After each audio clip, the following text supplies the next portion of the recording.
In the last two classes we have discussed about power BJT. In part 1 we have discussed about the introduction to the power BJT, that means how we make signal BJT to power BJT. So, we will mainly changes two things in the construction. First thing, we will change that we insert a depletion region, or we can say we insert a n minus region between the layers of p plus and n plus regions. Okay. So, it increase the breakover voltage, and by increasing the number of charge carriers it will increase the current rating of the device. So, by increasing current rating and voltage rating, we increase the power rating of the device. Okay. So, and we have also discussed the mode of operation of BJT, in which we will see there are three types of modes in which BJT works: saturation, cutoff and active region. So, in this lecture we will mainly focus on the power BJT work as a switch. इसमें हम लोग ये देखेंगे कि हमारी जो power BJT है वो किस तरीके से स्विच के लिए काम करती है, या power BJT as a switch कैसे वर्क करता है. तो इसमें मेनली होता यह है आपका कि सैचुरेशन और कट ऑफ रीजन को मिला के हम लोग पावर BJT को एज ए स्विच ऑपरेट हम करवाते हैं. तो हम लोग उसको स्टार्ट करते हैं. ओके. तो यहाँ पे आप देख पा रहे हैं कि यहाँ पे एक सर्किट डायग्राम दिया हुआ है. इसमें हम लोग किस तरीके से हम लोग इसके इक्वेशंस को डेराइव करेंगे. यहाँ पे कह दिया आपका कि the transistor is used as a switch, therefore it is used only between saturation and cut off. तो सैचुरेशन में आपका जो है एज ए ऑन स्विच, और कट ऑफ में एज ए ऑफ स्विच काम करता है. ओके. तो आपको इसमें याद रखना है कि BJT work as a switch with the help of two mode of operation, that is saturation mode and cut off mode. तो सैचुरेशन में ऑन की तरीके से काम करेगा आपका, और कट ऑफ में कैसे ऑफ की तरीके से काम करता है. ओके. इसके बाद में हम लोग सर्किट डायग्राम को अगर ऑब्जर्व करें तो यहाँ से हम लोग डिराइव कर सकते हैं कि जैसा कि हम लोग जानते हैं कि इसमें जो बेस टर्मिनल होता है उसके थ्रू जो करंट होती है आपकी IB, वो आपकी करंट कंट्रोल डिवाइस है. तो हम लोग किस तरीके से IB को चेंज करके हम लोग इसको कंट्रोल कर सकते हैं पावर BJT को. तो अगर हम लोग यहाँ पे KVL अप्लाई करें, जो लूप हम सर्कुलेट कर रहे हैं, तो यहाँ पे क्या आएगा आपका, यहाँ पे आएगा आपका VB minus IB into RB minus VBE, okay, equal to 0. तो हम लोग यहाँ से जो है आपका IB डिफाइन कर सकते हैं, जो कि निकल के आएगा IB equal to VB minus VBE upon RB. जो यहाँ पे VV है आपका, यह है आपका voltage applied across base to emitter terminal, and VBE is equal क्या है आपका voltage drop across base to emitter terminal, और RB आपका है resistance through the base. Okay. इसके बाद में हम लोग सेकेंड लूप में जब हम लोग KVL अप्लाई करेंगे, तो यहाँ से हमारी क्या इक्वेशन निकल के आएगी, यहाँ से निकल के आएगी आपकी VCC minus IC into RC minus VCE is equal to 0. और इसकी हेल्प से हम लोग क्या कर सकते हैं, यहाँ पे आप देख पा रहे हैं कि जो हमने KVL अप्लाई करके निकाला है वही इक्वेशन निकल के आई है. ओके. तो यहाँ से हम लोग collector voltage, collector to emitter voltage, okay, और कलेक्टर करंट और कलेक्टर रेजिस्टेंस के बीच में क्या रिलेशन होता है उसको हम लोग डिफाइन कर सकते हैं. फिर इसके बाद में हमने क्या किया है कि यहाँ पे हम लोग जानते हैं IC इक्वल टू होता है आपका, IC इक्वल टू होता है बीटा टाइम्स बेस करंट. तो यहाँ पे क्या है आपका कि जो इक्वेशन नंबर आपका इसको हम लोग 1 मान लेते हैं पहले वाले को, और नीचे है आपका सेकंड इक्वेशन. तो अगर हम लोग IC equal to beta IB put करेंगे इक्वेशन नंबर 2 में, तो आपका क्या आ जाएगा VCC minus beta IB into RC, और यहाँ पे हम लोग क्या करेंगे IB के वैल्यू पुट करेंगे RC into VB minus BVE upon RB. और अगर हम लोग total collector to emitter voltage की बात करें तो यहाँ पे दो कंपोनेंट है आपके VCB और VB. तो यहाँ पे VCE और VCB कहाँ पे है आपका कलेक्टर टू बेस वोल्टेज. तो ये आपका कलेक्टर हो गया आपका, ये हो गया आपका बेस वोल्टेज. तो इसके अक्रॉस में कितना ड्रॉप है, और इसके बाद में आपका अगर हम लोग फिर बेस टू इमिटर की बात करेंगे VBE की, तो इन दोनों को ऐड करके हम लोग क्या कर सकते हैं कि हमारा collector to emitter voltage equal to the collector to base voltage plus base to emitter voltage. तो यहाँ पे हमारा सम आया है कि V C E equal to V C B plus V B E, और यहाँ से हम लोग कलेक्टर टू बेस वोल्टेज को निकाल सकते हैं वी सी ई यानी collector to emitter voltage minus base to emitter voltage. तो इसको सब्ट्रैक्ट करेंगे तो हम लोग यहाँ से वी सी बी डिटरमाइन कर सकते हैं, और ऊपर से हम लोग कलेक्टर वोल्टेज के इक्वेशन को ड्राइव कर सकते हैं, और सबसे ऊपर में आपका बेस करंट हम लोग कैलकुलेट कर सकते हैं। और इसमें हम लोग ये देख सकते हैं कि किस तरीके से ये सारे पैरामीटर्स पे डिपेंडेंट है। ओके, तो यहाँ पे क्या दिया है आपका कि as long as voltage across collector to emitter voltage is greater than voltage across base to emitter voltage, the collector base junction is reverse biased and transistor is in active region। तो यहाँ ये बता रहा है आपका कि जब आपका collector to emitter voltage base to emitter voltage से ज़्यादा होगा तो उस समय आपका जो ट्रांजिस्टर है वो किस मोड में काम करेगा, वो काम करेगा आपका एक्टिव रीजन में। ठीक है, जिसको हम लोग कह सकते हैं saturation region, sorry active region में काम करेगा। Okay, the maximum collector current in the active region for V C V equal to 0 and V B equal to 0। तो यानी हमारी मैक्सिमम कलेक्टर करंट कब होगी, जब आपका वी सी वी की वैल्यू और V V equal to V C E होगा, यानी कि base to emitter voltage is equal to the collector to emitter voltage. तो इस समय हमारी जो करंट होगी वो मैक्सिमम कलेक्टर करंट फ्लो होगी। ओके, तो यहाँ पे कितनी मैक्सिमम कलेक्टर करंट होगी आपकी, तो यहाँ से हम लोग इक्वेशन से बता सकते हैं कि I C M equal to यानी collector to maximum collector current equal to V C C यानी collector to collector voltage minus collector to emitter voltage upon collector resistance. तो इसको हम लोग यहाँ से क्या निकाल सकते हैं, मैक्सिमम कलेक्टर करंट कितना फ्लो होगा उसको कैलकुलेट कर सकते हैं। इसी तरीके से हम लोग निकाल सकते हैं maximum base current. Maximum base current क्या होगा आपका कि कितना मैक्सिमम बेस करंट आपका हो सकता है, तो इसको हमने रिप्रेजेंट किया है आई बी एम से। ओके, तो ये हो जाएगा I C M upon beta F. तो बीटा एफ क्या है आपका फोर्स्ड, जिसको हम लोग बोलते हैं forced beta. Okay, if I B is greater than I B M, यानी कि हमारी जो बेस करंट की वैल्यू है अगर आई बी एम से ज़्यादा हो जाएगी तो हमारा क्या होगा, base to emitter voltage increase करेगा और कलेक्टर करंट इंक्रीज करेगा, and V C falls below the V B, यानी कलेक्टर टू इमिटर वोल्टेज क्या हो जाएगा आपका बेस टू इमिटर वोल्टेज के नीचे आ जाएगा, और and this connection and this continues until collector base junction is forward biased and the BJT goes to saturation region. मतलब ये जो कंडीशन आपको बता रहा है कि I B greater than I B M, V B increase करेगा आपका, आई सी इंक्रीज करेगा। ओके, और वी सी की वैल्यू जब वी बी की वैल्यू से नीचे आ जाएगी तो उस समय हमारा जो ट्रांजिस्टर वो किस रीजन में चला जाएगा आपका, उस समय आप चला जाएगा सैचुरेशन रीजन में। ओके, यहाँ पे नोट करके एक इम्पॉर्टेंट पॉइंट दिया है, द ट्रांजिस्टर सैचुरेशन में be defined as the point above which any increase in the base current does not increase the collector current significantly। मतलब कह रहा है कि एक ऐसा टाइम आएगा कि हम लोग अगर हमारा बेस करंट की वैल्यू नहीं बढ़ेगी अगर हम लोग क्या नाम है कलेक्टर करंट को बढ़ाते हैं।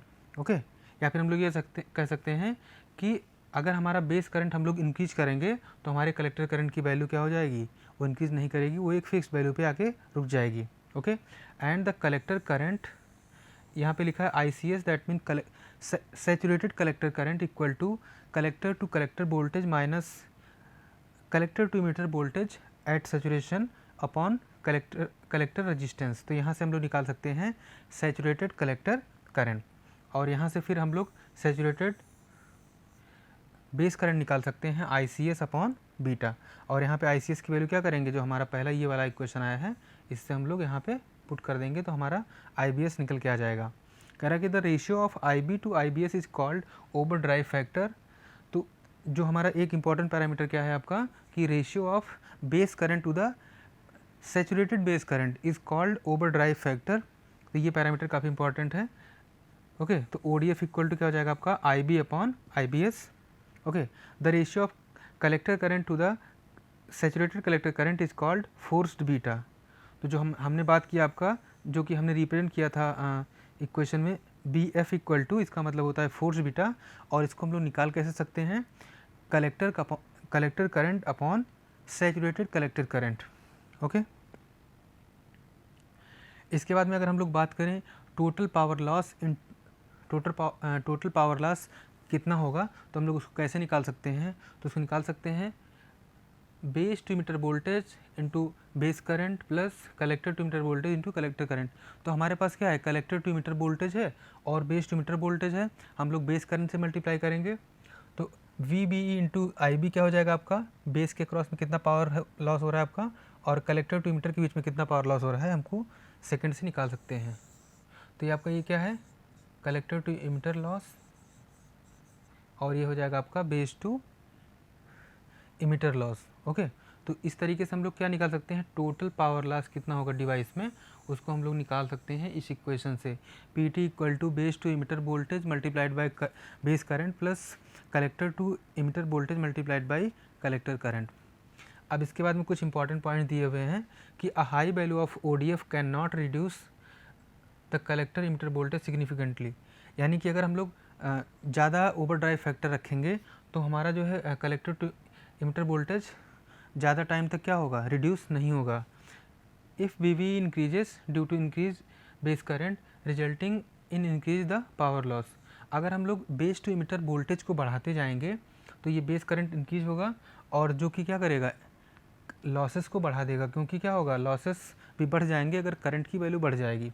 ओके, क्योंकि रेजिस्टेंस आपका कांस्टेंट रहेगा और हम लोग जब करंट की वैल्यू बढ़ा देंगे तो आपके आई स्क्वायर आर लॉसेस क्या हो जाएंगे, इंक्रीज हो जाएंगे, बढ़ जाएंगे। Okay, once the transistor is saturated the collector emitter voltage is not reduced in relation to increase the base current, अगर हमारा ट्रांजिस्टर सैचुरेशन में चला जाएगा तो हम लोग कलेक्टर इमीटर वोल्टेज को और कम नहीं करेंगे, ठीक है, ताकि हम लोग इसलिए कम नहीं करेंगे, ऐसा नहीं करेंगे कि हम लोग कम कर दें इसलिए कि हमारा करंट क्या हो जाए, बेस करंट इंक्रीज हो जाए और हमारा डिवाइस ऑपरेट करने लगे।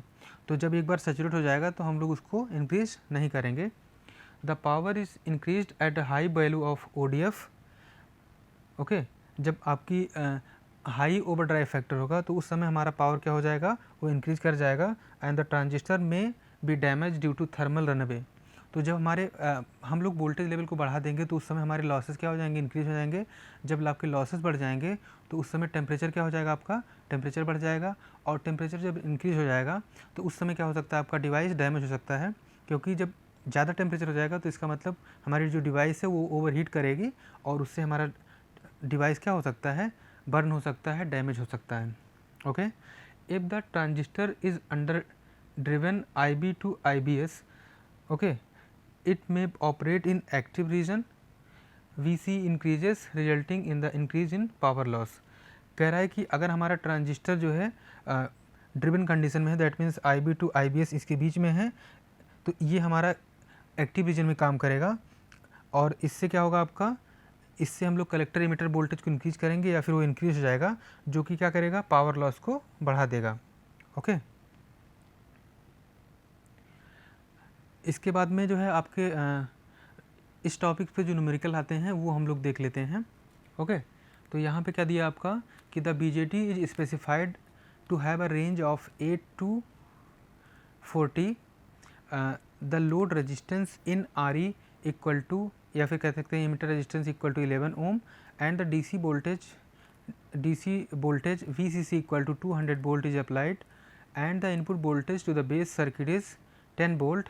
If Vc is saturated equal to 1 volt and Vb is saturated equal to 1.5 volt, find the resistance across the base that result in saturation with an overdrive factor 5। तो इसमें हमारा पूछा है कि हमारा ओवरड्राइव फैक्टर क्या होगा, सॉरी ओवरड्राइव फैक्टर आपका दिया है, बोल रहा है कि हमारा सैचुरेटेड करंट कितना होगा या हमारी ICS की वैल्यू कितनी होगी। तो इसको अभी हमने पढ़ा था, ICS इक्वल टू क्या था आपका, ICS पहले हम लोग क्या करेंगे, IBS निकालेंगे जो कि फॉर्मूला होता है ICS अपॉन बीटा, ठीक है। तो जो आपका 8 to 40 दिया हुआ है, इसमें बीटा मिनिमम कितना है, 8 है और बीटा मैक्सिमम कितना है आपका 40। तो हम लोग जानते हैं IC इक्वल टू क्या होता है, बीटा टाइम्स IB। तो अगर हम लोग को IB मैक्सिमम निकालना है, इसका मतलब हमें बीटा कौन सा लेना होगा, हमें बीटा कम वाला लेना होगा ताकि हम लोग सैचुरेटेड बेस करंट को निकाल सकें, ठीक है। तो अगर हम लोग सबसे पहले इसमें सैचुरेटेड कलेक्टर करंट निकालेंगे, तो जैसा कि हमने अभी इक्वेशन देखा, तो वहाँ पे क्या था आपका ICS equal to VCC minus VCE saturation upon collector resistance. तो यहाँ पे ICS क्या है आपका, सैचुरेटेड कलेक्टर करंट, VCC है कलेक्टर इनपुट वोल्टेज, VCESAT है आपका collector to emitter saturated voltage upon collector resistance. तो इसमें क्वेश्चन में गिवन क्या है आपका कि VCC equal to 200 volt and VCESAT equal to 1 volt and upon 11 ohm. तो यहाँ पे क्या आ जाएगा आपका, यहाँ पे आ जाएगा आपका 199 डिवाइडेड बाई 11, और इसको जब हम लोग सॉल्व करेंगे तो क्या हो जाएगा 18.1 एम्पियर। तो इतना करंट हमारा निकल के आएगा सैचुरेटेड कलेक्टर करंट। अब हम लोग क्या कर सकते हैं यहाँ से, क्योंकि हमारे पास बीटा की वैल्यू ऑलरेडी दी हुई है, बीटा मिनिमम से लेके मैक्सिमम के बीच वेरी कर रहा है, मिनिमम 8 है आपका और मैक्सिमम कितना है, मैक्सिमम आपका 40 है। तो हम लोग फॉर्मूला लगाएंगे IBS equal to ICS upon beta min. तो हमने ICS निकाल लिया है, कितना आया है 18.1 एम्पियर। अब यहाँ से हम लोग क्या करेंगे, अगर हम लोग को मैक्सिमम सैचुरेटेड बेस करंट निकालना है तो हम लोग क्या करेंगे ICS अपॉन बीटा मिनिमम।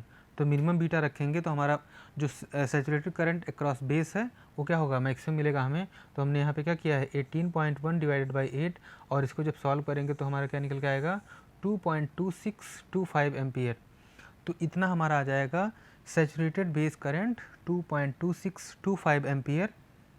इसके बाद में हम लोग क्या जानते हैं formula, over drive factor equal to base current upon saturated base current. तो हमारे पास ओवर ड्राइव फैक्टर आपका 5 दिया हुआ है, तो हम लोग यहाँ से बेस करंट की वैल्यू निकाल सकते हैं। तो IB इक्वल टू क्या हो जाएगा आपका, IB इक्वल टू हो जाएगा ODF equal to 5 and IBS की वैल्यू हमने निकाल ली है, कितनी आई है 2.2625, और इसको जो हम लोग सॉल्व करेंगे तो हमारा निकल के आएगा 11.3125 एम्पियर। ओके, तो यहाँ से हमने निकाल लिया बेस करंट। ओके, तो हमने फाइनली क्या किया, इसमें हमने सैचुरेटेड बेस करंट निकाला, सैचुरेटेड कलेक्टर करंट निकाला, और उसके बाद में हमने मिनिमम बीटा को लेके हमने बेस करंट को कैलकुलेट किया, जो कि 11.3125 एम्पियर आपका आया। ओके, इसके बाद में अगर हम लोग बेस करंट निकालना चाहें, बेस करंट की एक इक्वेशन हमने और देखी थी, IB equal to VB minus VVESAT upon base resistance. तो यहाँ से हम लोग बेस रेजिस्टेंस को भी निकाल सकते हैं। ओके, तो हमें VB पता है आपका, VBE पता है, और IB हमने अभी निकाला है, कितना आया है 11.31। तो यहाँ से हो जाएगा 10 माइनस 1.5 अपॉन 11.3125। तो ये हो जाएगा आपका 8.5 डिवाइडेड बाई 11.3125, और जब इसको हम लोग सॉल्व करेंगे तो हमारा आ जाएगा 0.715 ओम। ओके, तो यहाँ से हमारे पास क्या निकल के आया, यहाँ से हमने निकाला RB इक्वल टू कितना आ जाएगा, हमारा जो बेस के क्रॉस का रेजिस्टेंस है वो 0.715 ओम आएगा। ओके, और हमने बेस करंट निकाला 11.31 एम्पियर।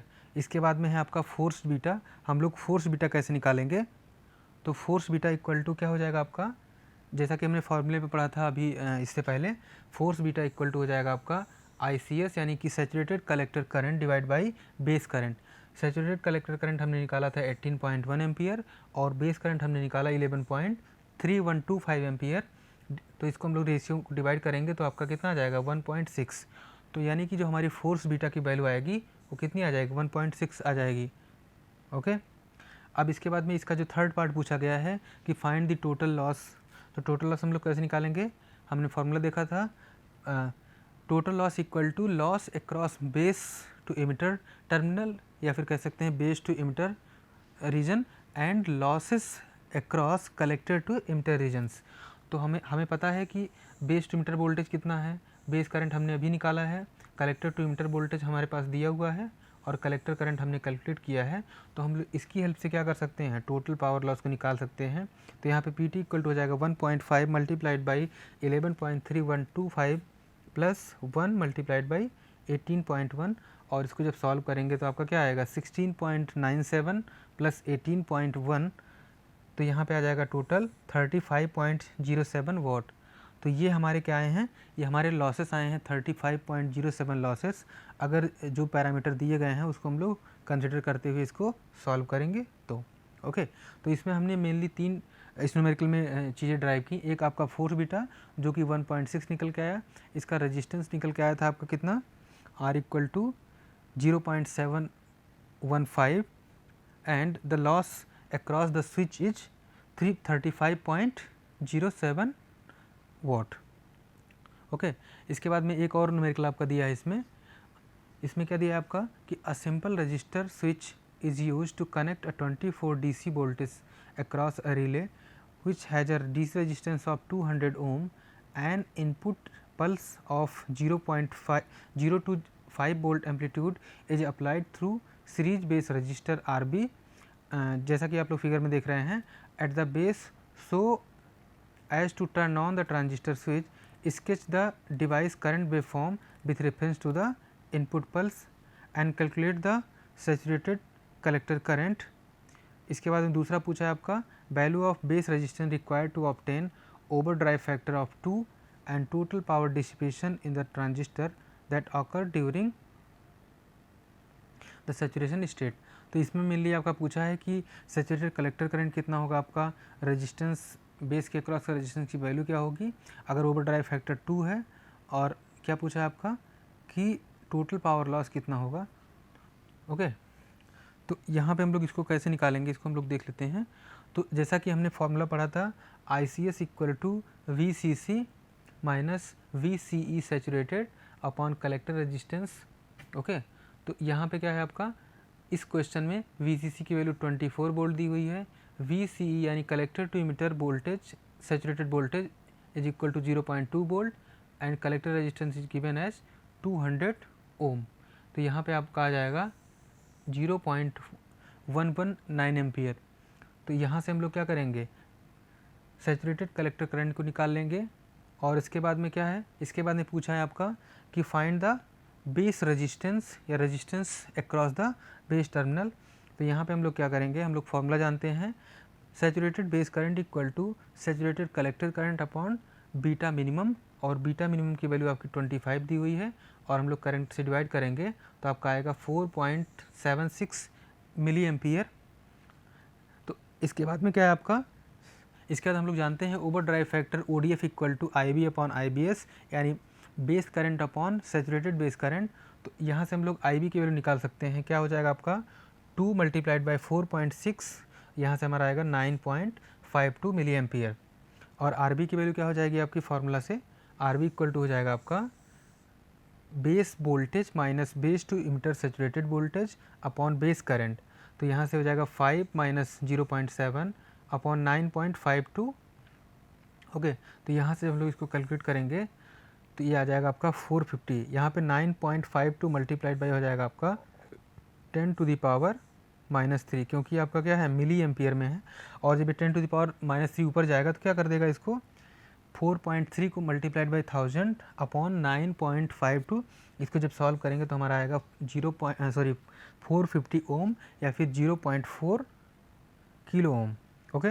और इस तरीके से हम लोग लॉसेस को कैसे निकाल सकते हैं, तो लॉसेस हम लोग निकाल सकते हैं base to emitter voltage, okay, multiplied by base current plus base collector to emitter saturated voltage multiplied by saturated collector current. तो यहाँ से हम लोग इसको सॉल्व करेंगे तो हमारा क्या आएगा 6.68 वाट। तो इतना लॉसेस हमारे आएंगे। ओके। तो ये सारी चीज़ें हम लोग इसमें कवर किए हैं। ओके। तो आज के लेक्चर में मेनली हमने जो हमारा पावर बीजेटी है उसको एज ए स्विच हमने देखा कि कैसे काम करता है, और उस पर हमने कुछ न्यूमेरिकल देखे। तो इसमें मेनली जो आपका न्यूमेरिकल आता है वो आपका आता है सैचुरेटेड कलेक्टर करंट फाइंड करने के लिए, सैचुरेटेड बेस करंट फाइंड करने के लिए, और इसमें बीटा की वैल्यू आपकी मिनिमम से लेके एक मैक्सिमम की वैल्यू दी होगी आपको। तो हमेशा हमें क्या करना है, सैचुरेशन करंट निकालते वक्त हमेशा बीटा की मिनिमम वैल्यू लेनी है ताकि हमारा जो सैचुरेटेड करंट है वो मैक्सिमम आ सके। और इस तरीके से हमने बेस रेजिस्टेंस को निकाला, और स्विच के क्रॉस में क्या लॉसेस हो सकते हैं उसका फॉर्मूला क्या है उसको हमने देखा। ओके। तो थैंक यू।